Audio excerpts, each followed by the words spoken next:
بسم اللہ الرحمن الرحیم۔ السلام علیکم ورحمۃ اللہ۔ امید کرتا ہوں آپ سب خیریت سے ہوں گے۔ میں ہوں کاشف محمود اور آپ دیکھ رہے ہیں اسلامک ہب آفیشیل۔ آج کی ویڈیو میں آپ کو زبان بندی کے حوالے سے ہماری وظائف سیریز کا پہلا وظیفہ ہے۔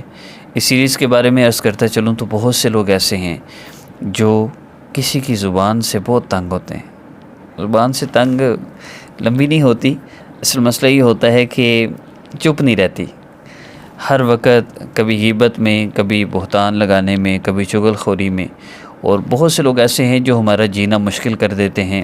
مثال کے طور پہ ساس، بہو بھی ہو سکتی ہے، اور اس سے ریلیٹڈ جتنے بھی رشتے ہیں ان میں یہ چیزیں بہت زیادہ پائی جاتی ہیں۔ یہ سمجھنے کے لیے عرض کیا جا رہا ہے، ورنہ آفس میں ساتھ والا کولیگ کوئی نہ کوئی آپ کے خلاف پلاننگ کر رہا ہے۔ بس اتنا عرض کرنا تھا کہ ان وظائف کا بیسک مقصد یہ ہے کہ کوئی بھی ایسا بندہ جو آپ کو نقصان پہنچانا چاہتا ہے تو اس کی زبان بندی کے لیے، اس کے ہاتھ بند کرنے کے لیے، اس کی ٹانگیں بند کرنے کے لیے، کوئی بھی آپ کو نقصان پہنچانے کے لیے وہ جو عمل کر رہا ہے، کرنا چاہ رہا ہے، اللہ رب العزت اس سے آپ کو محفوظ فرما دیں گے۔ اب اس کے لیے کچھ بیسک چیزیں ہیں، ان میں پہلی ہے میری تقریر، وہ جو اکثر لوگوں کو ٹھیک نہیں لگتی، لیکن جب تک آپ کا اللہ رب العزت سے تعلق ٹھیک نہیں ہوگا لوگ اسی طرح آپ کو پریشان کرتے رہیں گے۔ سب سے پہلا کام ہے اللہ رب العزت سے صلح کرنا، اللہ رب العزت سے اپنا تعلق جوڑنا۔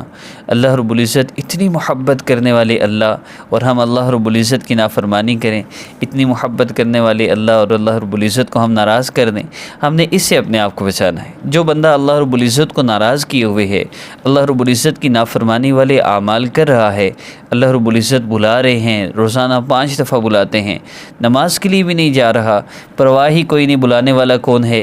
شوہر بلائے تو پتہ ہے دوسری آواز اس نے دینی کوئی نہیں، تیسری آواز پہ اس کی گالیاں ہونی ہے، چوتھی پہ اس نے طلاق دینی ہے، وہاں تو دوڑی چلی جاتی۔ لیکن اذان ہو رہی ہے، اچھا ابھی کپڑے دھو رہی ہوں، ابھی تو میں ہانڈی پکا رہی ہوں، اس طرح بہت سی چیزیں جس میں ہم نماز کو لیٹ کرتے ہیں۔ نماز میں سستی کرنے پر 15 طرح سے عذاب ہے۔ خیر وہ لمبی ڈیٹیل ہے، مختصراً اتنا عرض کروں گا کہ اپنے آپ کو اپنے گناہوں سے بچانا ہے۔ اللہ رب العزت سے دیکھیے، بہت سے لوگ ایسے ہیں جو آج کے دور میں خاص طور پہ جس طرح موبائل کا یوزیج ہے اور جس طرح اس میں گناہ کثرت سے ہوتے ہیں، تو بہت سے لوگ نا امید ہو جاتے ہیں، او جی ہمارے تو گناہ ہی بہت ہیں، ہماری کہاں بخشش ہے۔ دیکھیے اللہ رب العزت تو آپ ساری کائنات کو بھی گناہوں سے بھر دیں اور اللہ رب العزت سے ایک بار ندامت سے کہہ دیں، اللہ معاف فرما دیجئے، میں نے بہت غلطی کر دی، میں نے آپ کی نافرمانی کی، آپ مجھے معاف فرما دیں، مجھ سے راضی ہو جائیے۔ اللہ رب العزت اسی وقت آپ کے سارے گناہ معاف فرما دیں گے۔ اور حدیث مبارکہ میں آتا ہے ولا ابالی، یہ بار بار یہ لفظ استعمال ہوا ہے کہ اللہ فرماتے ہیں مجھے پرواہ کوئی نہیں۔ آپ کے پاس 10 کروڑ روپیہ ہے، آپ سے آ کے کوئی 10 روپے مانگتا ہے تو آپ کیسے دیتے ہیں؟ اور لے یار، کوئی پرواہ نہیں۔ اسی طرح اللہ رب العزت کے لیے ساری دنیا کے انسانوں کو ایک لمحے میں معاف کر دینا، بس کوئی معافی مانگے، کوئی چاہے۔ جو اللہ رب العزت سے نہیں مانگتا، اللہ رب العزت اس کو رزق نہیں دیتے۔ جو اللہ رب العزت سے مانگتا نہیں، اللہ پاک اسے خوشیاں نہیں دیتے۔ جو اللہ رب العزت سے مانگتا نہیں، اللہ رب العزت ان کے بھی گناہوں کو معاف فرما دیتے ہیں۔ راستے سے پتھر تکلیف دہ شے ہے، ایک کانٹا پڑا ہے، اٹھا کے سائڈ پہ کیا، کہا الحمدللہ، اللہ پاک نے سارے گناہ معاف فرما دی۔ کتنے لوگ ایسے ہیں جن نے گناہوں کی توبہ نہیں کی، لیکن احادیث مبارکہ میں آتا ہے ان کا چھوٹا سا عمل لے کے اللہ رب العزت نے ان کے گناہوں کو معاف فرما دیا۔ جو مانگتے ہی نہیں، صرف کوئی عمل ہو گیا اللہ ان کو معاف کر دیتے ہیں، تو جو معافی مانگ رہا ہے اللہ اس کو معاف نہیں کریں گے۔ جو اللہ رب العزت سے مانگ رہا ہے اللہ پاک اس کو نہیں دیں گے، اللہ پاک ضرور دیں گے، اللہ پاک حفاظت بھی فرمائیں گے۔ لیکن پہلی چیز اللہ رب العزت سے تعلق ہے، اس میں پہلی چیز نیت کر لیں کہ نماز میں سستی نہیں ہوگی، اور نماز وقت ہوتے ہی فوری پڑھ لیں گے، نماز قضا نہ ہو۔ قضا تو بہت دور کی بات ہے، نماز میں سستی ہی نہ ہو۔ دوسرا کام اپنے آپ کو گناہوں سے بچانا ہے۔ جب گناہ ہو جائے توبہ کر لیں۔ ڈرامہ دیکھ رہے ہیں، اب یہ ویڈیو سن لی آپ نے، آپ کو پتہ ہے، اور شیطان فوری وہی لاتا ہے ذہن میں کہ بھئی تم توبہ کرنے لگے ہو، اوہو آج تو لاسٹ ایپیسوڈ ہے، آج تو فلاں ایپیسوڈ ہے، یہ والا ڈرامہ دیکھ لو پھر توبہ کر لینا۔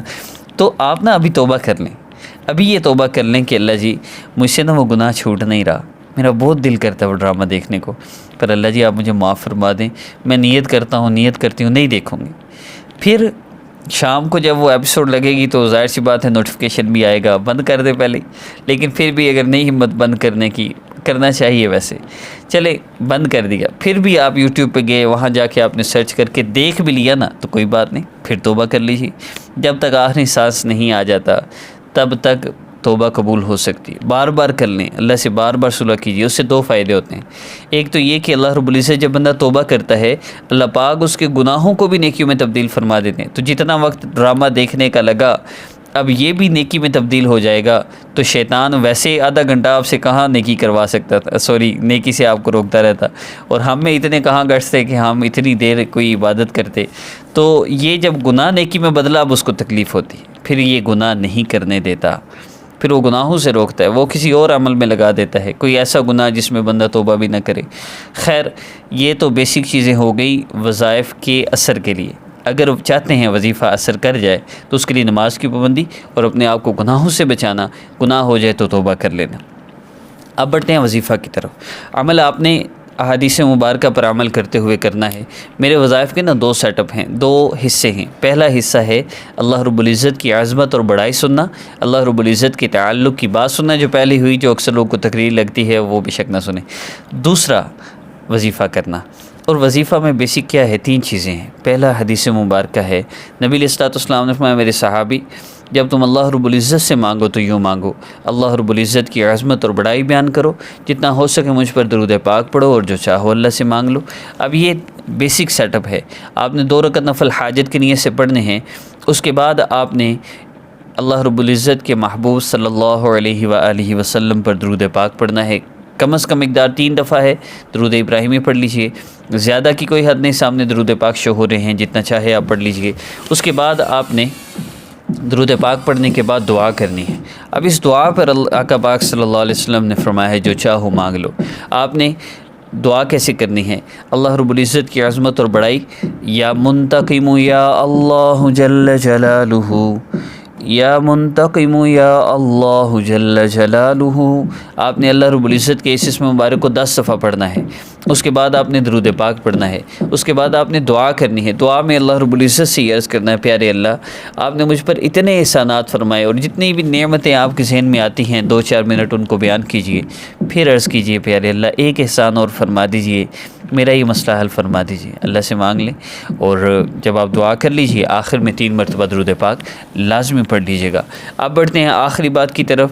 جو بندہ آپ سے کہتا ہے آپ پر جادو ہے، نظر بد بندش ہے، اور نام والدہ کا نام اور تصویر ہرگز نہ دیں، اور یہ جو ڈرامے کر کے آپ کو لوٹتے ہیں نا، ایسے لوگوں کو ہرگز پیسے نہ دیا کریں۔ زبان بندی کے حوالے سے بھی بہت سی ان کی چالاکیاں ہوتی ہیں، اور جی آپ پر تو کسی نے بہت سخت جادو کروا رکھا ہے، آپ پر تو تعویذ کروا رکھے ہیں، اور اس طرح کی بہت سی چیزیں، ان سے اپنے آپ کو بچانا ہے۔ عمل کی اجازت کے لیے چینل سبسکرائب کر لیجئے اگر آپ کو سبسکرائب کرنا آتا ہے، اگر سبسکرائب کرنا نہیں آتا ویسے بھی کر سکتے ہیں۔ نیکسٹ ویڈیو میں ملاقات ہوگی۔ 40 وظائف سیدھے ہے، اور 40 وظائف کمپلیٹ ہونے تک انشاءاللہ جو بندہ آپ کے لیے تکلیف کا باعث ہے، اللہ رب العزت اس کی زبان بند فرما دیں گے۔ ویسے وہ بولے گا، آپ کے بارے میں نہیں بول سکے گا۔ جی ہاں، گونگے نہ کرواتے پھریے گا لوگوں کو۔ السلام علیکم ورحمۃ اللہ۔